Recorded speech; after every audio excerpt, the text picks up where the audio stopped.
Bien, en este video vamos a ver la parte de movimiento vertical o también conocido como tiro y caída libre.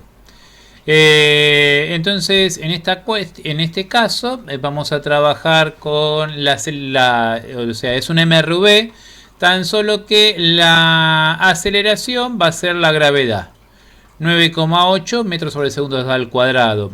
En este caso, en los problemas lo vamos a trabajar como 10, lo vamos a trabajar con 10 para redondear los valores, ¿no? Fíjense que en este caso vamos a trabajar con sistema de referencia en el suelo. Bien. Y la gravedad, como tiene un sentido hacia abajo, va a ser opuesto al sistema de referencia. Por lo cual, como esto está en contra del sistema de referencia, va a tener signo negativo. Entonces acá tenemos, fíjense, las ecuaciones de MRV, pero en vez de aceleración ponemos la gravedad. Acá le ponemos signo más, pero después cuando hacemos las cuentas, la gravedad va a llevar valor negativo. Bien, acá también la aceleración la cambiamos por la G. Y en vez de poner delta X, acá es delta Y. O sea, porque nos estamos moviendo en forma vertical. O sea, las coordenadas que van a ir cambiando va a ser la del eje Y y no las del eje X. Y en la otra ecuación donde el tiempo no interviene. En este caso, en este ejercicio, vamos a lanzar hacia arriba a una velocidad inicial de 90 metros sobre segundos un objeto a una altura inicial de 200 metros. Entonces acá vamos a poner la altura inicial, 200 metros. Este J es un versor, me está indicando que esto se va a mover. La coordenada esta corresponde a una coordenada en el eje Y. El tiempo inicial, como no hay nada en este enunciado, no indica tiempo inicial, así que al tiempo inicial le vamos a indicar 0. La velocidad inicial tenemos acá, 90 metros sobre segundo. Versor J porque significa que toda esta velocidad está con respecto al eje Y. Y acá obviamente está la gravedad, el vector que es hacia abajo, puesto al sistema de referencia, por lo cual por eso lleva un signo negativo. Y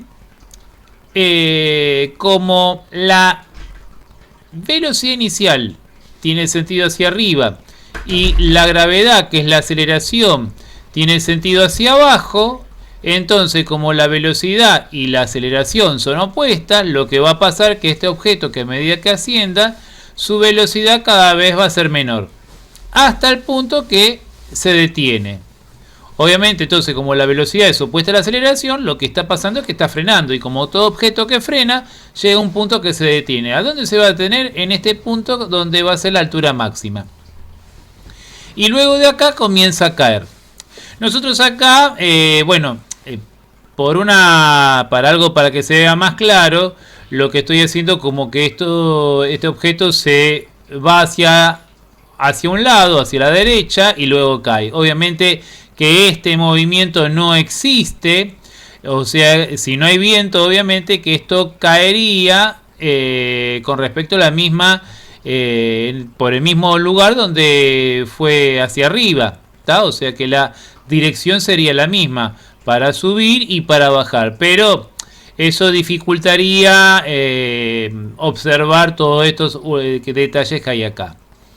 Entonces, por una razón, práctica, para no confundirse, lo hice como que se desplazaría hacia la derecha, para que no se mezclen el camino de ida con el de vuelta. Bien, pero no es porque realmente lo esté haciendo. Entonces, con respecto a todos esos datos que son en física es muy importante volcar todos los datos a un dibujo. Es fundamental para poder entender qué es lo que está pasando. Recuerden que siempre hay que plantear lo que tenemos y después a lo último quedan las preguntas que nos hagan con respecto al ejercicio. Siempre las preguntas a lo último. Primero, todo lo que tenemos, los datos, volcarlo a un dibujo para visualizar bien qué es lo que está pasando, y de ahí seguimos. Ahora, una vez que tenemos el dibujo, lo que tenemos que hacer es las ecuaciones. Tenemos que plantear las ecuaciones que tenemos. Entonces, acá decimos posición inicial, el signo de la velocidad inicial, tiempo inicial, que en este caso va a ser 0, un medio de la gravedad, que dijimos que vamos a trabajar con menos 10 para hacerlo más sencillo. Puede ser 9,8 también. Y de aquí vamos a volcar acá la ecuación simplificada. ¿Tá? Ahí vamos. Y ahí tenemos en el gráfico, ¿tá? Lo reemplazamos, la posición inicial, tiempo inicial, la velocidad inicial y la gravedad, que son opuestos, lo que me está indicando que esto va a frenar. La velocidad inicial 90 con signo positivo, porque la velocidad inicial tiene el mismo sentido que el sistema de referencia. Y bueno, ahí tenemos todos los datos. Y la velocidad en la altura máxima en este punto, que va a ser 0. Acá volcamos todos los datos. Bien, y acá nos queda la ecuación de la posición, pero la posición en este caso es el eje Y.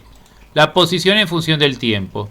La altura inicial, la velocidad inicial y un medio de la aceleración, o sea, la mitad de la gravedad, en este caso va a ser 5, ¿no? Porque estamos trabajando con la gravedad valor 10.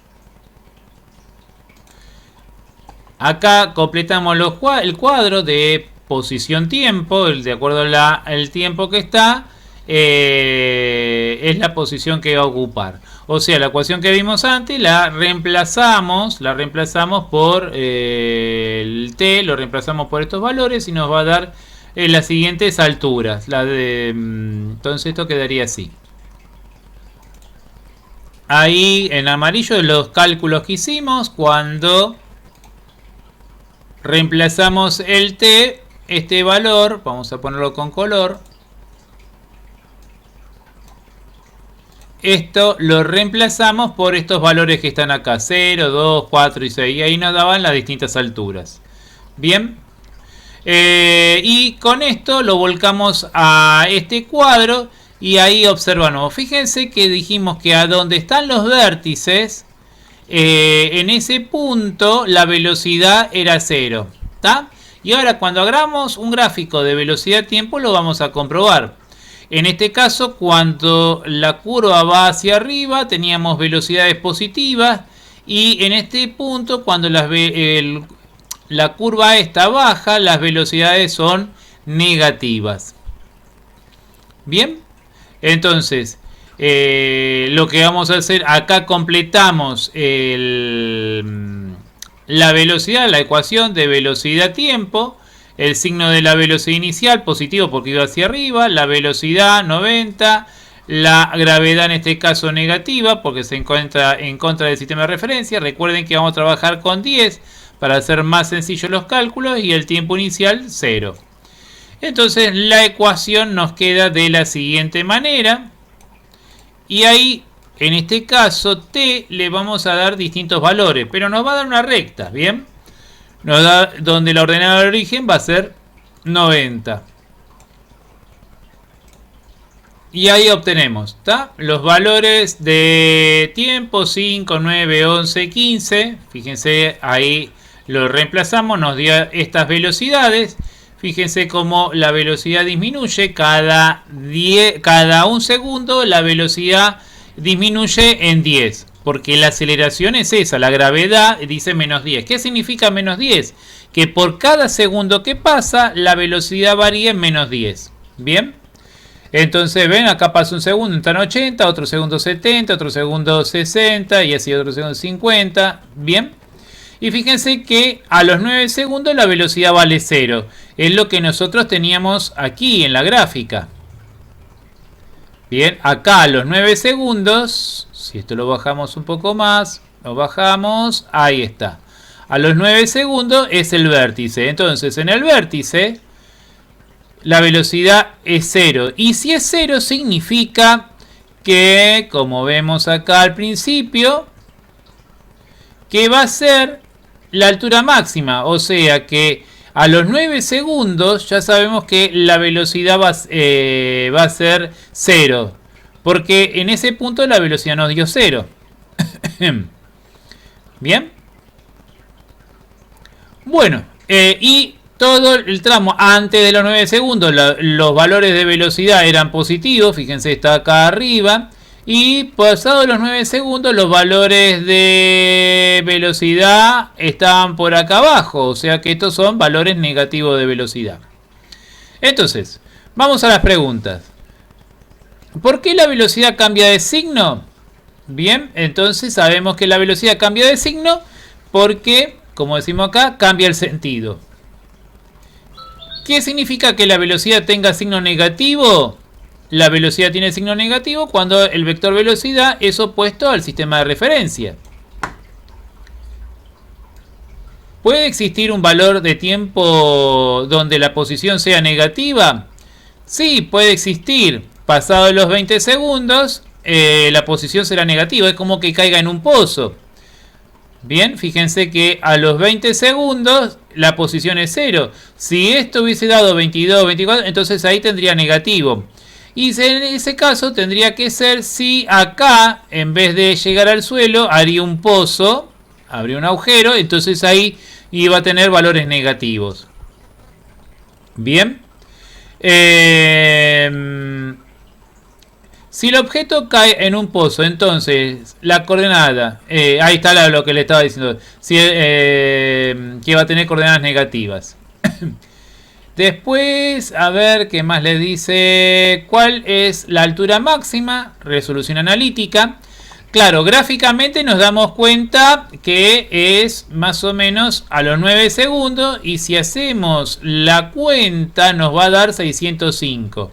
Si acá reemplazamos 9 nos va a dar 605 metros. Bien, acá los 8, 600, 10, 600, o sea, 605. Pero analíticamente, para sacarlo esto en forma analítica, como dice ahí, ¿está? Podemos decir lo siguiente, que sabemos que en la altura máxima se puede obtener porque la velocidad vale 0. Entonces teníamos esta ecuación que era independientemente del tiempo. O sea, vamos a indicar que yo no sé cuánto tiempo le demanda llegar a la altura máxima. Bien. Pero bueno, esta ecuación lo que tenía bueno es que no necesito el dato tiempo. Entonces tengo la velocidad inicial, la final, la gravedad, la altura final o la C y la altura inicial. Y ahí me da, ven, despejado 605. Y el otro también lo planteo igual. ¿Con qué velocidad toca el suelo? Obviamente yo no voy a saber que le va a llevar 20 segundos, pero otra vez la velocidad no la conozco, la final. La inicial la conozco, la gravedad, la posición, todo lo conozco, la posición donde arranca, de donde termina en el suelo y esto. Lo que voy a tener acá es una raíz cuadrada y la raíz cuadrada puede ser o valor positivo o negativo. En este caso tomé el valor negativo porque cuando impacte en el suelo va a tener sentido hacia abajo y va a tener va a estar opuesto al sistema de referencia. En este caso me dice cuánto tiempo le demanda al alcanzar la altura máxima. Yo sé que en ese punto la velocidad vale 0. Entonces 9 segundos para que se detenga. Y como la velocidad final, porque choca en el suelo, eso es opuesto al sistema de referencia. Entonces le pongo menos 110 para saber cuánto tiempo está en el aire. Entonces está 20 segundos en el aire, lo despejo de acá, porque yo sé que cuando impacta en el suelo, la velocidad vale menos 110. Recuerden que el signo es importantísimo. Bien. Después en el próximo video vamos a desarrollar este problema de encuentro de una caída y un tiro vertical.